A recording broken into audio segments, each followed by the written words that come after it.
This is the Fantasy Football Podcast, where we take data and convert it into fantasy success.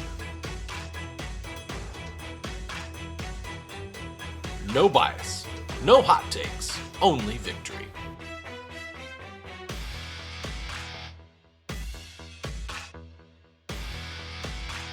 This is the Fantasy Alchemist Podcast, and now your host, Dustin Chandry.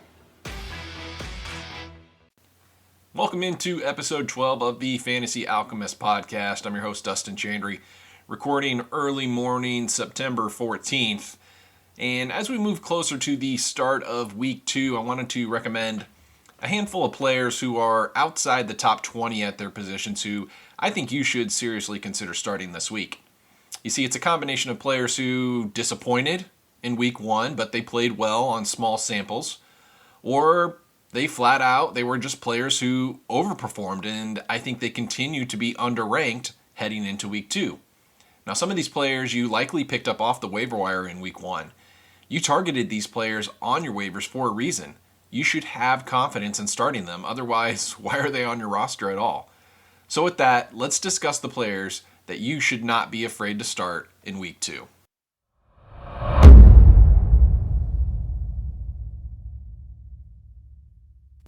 Now, for my first recommendation, I'm going to admit up front that this is the high-risk, high-reward play of the week. But this player's breakout game is coming, and I think it's going to come big. It's just a matter of when, not if. And that is Lions running back Jahmyr Gibbs. Okay, Gibbs only scored 8 fantasy points on 19 snaps played in week 1. Now, on a points per snap basis, Gibbs ranked 15th at the running back position. He also averaged over 6 yards a carry, and he had over 9 yards per reception, catching 3 of 5 targets. It comes down to as simple as this. He needs more snaps. Dan Campbell has already said he's going to get it. It's just a question of when the snap percentage gets closer to a 50-50 split with David Montgomery. But once it does, Gibbs will be on auto start, and it could be as early as week 2. Now, keep in mind, the Lions are only one of 5 teams in week 2 with an implied total above 25 points. And I'll keep saying it. Last year, the split between DeAndre Swift and Jamal Williams only had one game where he had over a 70% snap share, which is what David Montgomery had in week 1. Almost every other game, Jamal Williams had a below 50% snap share. So this running back group is going to get closer to a 50-50 split much sooner than later, and I would not want to be the one holding Gibbs on my bench the week he breaks out. The next running back is Tyler Allgeier of the Atlanta Falcons. Now look, Allgeier was running back 4 last week, but is somehow ranked outside the top 30 in the week 2 rankings.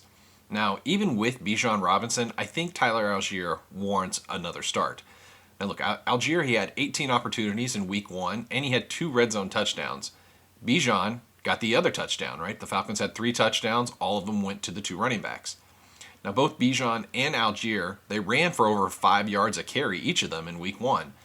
But here's what's interesting. The Falcons were the only team in the league in week 1 who had both of these characteristics. They had over a 50% snaps going towards rushing attempts, and they had over 50% of their targets going to their running back unit.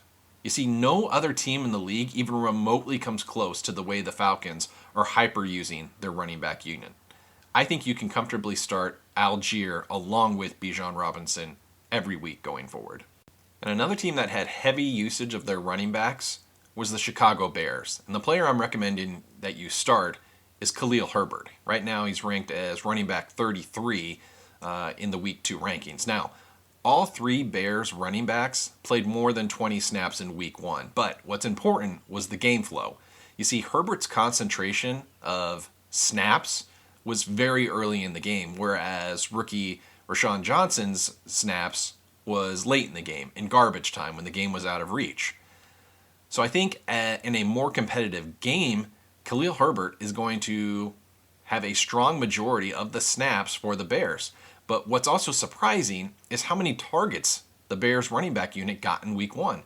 You see, the Bears had the second highest target percentage to their running back unit. Over 40% of Justin Fields' targets in week 1 went to a running back. In a competitive game, Herbert's going to play more snaps, and I think he'll see a target on at least a third of his routes. He was at 38% in week 1. So I think that is a favorable circumstance that you should be starting Khalil Herbert in week 2. Now, I would start Algier and Herbert over any running back on the following teams this week. That would be the Rams, the Steelers, the Eagles, the Chiefs, and the Commanders. I would start Algier and Herbert over any running back on those teams. Before we move on to the other positions, I want to let you know that you can follow us on Twitter at FFAlchemistPod. Again, that's at FFAlchemistPod. You can also email us at fantasyalchemistpodcast@gmail.com. So let's move on to the other positions for week 2.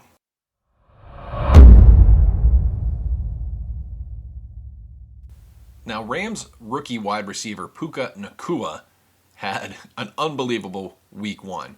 The 4th round rookie wide receiver got 15 targets, and he was inside the top 5 in the league in all of the following: targets, target share, receptions, air yards, and receiving yards. This is just unheard of to see a 4th round rookie do this in his first game. The group of wide receivers that puts Puka Nacua in when you talk about a game with over 40% target share, a high targets per route run, this is just elite company. And Nacua finished inside the top 10 last week, even though he didn't even score a touchdown. The only other wide receiver who can say that is Justin Jefferson. Now, Cooper Kupp is going to be out at least a few more weeks. So I think you can start Nacua with confidence in your flex spot in week 2. Now, the next 2 recommendations I think are for deeper leagues or potentially would be value in daily DFS sort of leagues. These 2 are going to be back-to-back. The first one is Texans wide receiver Nico Collins, and then the other one is Patriots breakout player Kendrick Bourne. First, let's start with Collins. Nico Collins had 11 targets in week 1. He got a target on a third of his routes, and he had the second most air yards in week 1 with an average depth of target close to 15 yards. Plus, what was kind of surprising, the Texans were much more pass heavy in week 1 than I anticipated with rookie quarterback CJ Stroud. The Texans passed on 75% of their plays, and the percentage of targets that went to the wide receiver unit was very high. So I think Collins profiles as a very good value at where he's going currently outside the top 40 in weekly ranking. And then the other player is Patriots Kendrick Bourne.